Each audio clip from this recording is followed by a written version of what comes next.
السلام عليكم احلى متتبعين، كي دايرين؟ لاباس عليكم؟ نتمنىكم تكونوا على خير وبخير. اليوم جبتكم واحد الوصفه سهله مهله. كما كتلاحظوا معايا هنا خديت البطاطا، قطعتها قطع صغار، ضفت عليها الملحه.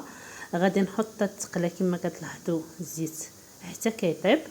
غادي نقلي هذيك الكميه ديال البطاطا اللي عندي كامله، وغادي ناخذ مقيله اللي غادي ندير فيها واحد الفلفله، حبه الفلفله وحده وحبه البصله وحده وشويه الزيت والمليحه، وغادي نخليها حتى تشحر مزيان وترخف مره وتاخذ لنا واحد اللون الذهبي. غادي نضيف عليها كما كتلاحظوا معايا هنايا، غادي نضيف عليها البطاطا اللي قليتها. كنحاول نسرحها هكا فوق الفلفله والبصيله. ضفت عليها واحد شويه ديال الكمون، وغادي نضيف عليها واحد 3 حبات ديال البيض، وكيبقى البيض على حسب الاشخاص. كما كتلاحظوا هنا ضفت واحد شويه ديال القزبر مقطع، وغادي نضيف عليها قطع ديال الفرماج، تقدروا تستغنوا عليه.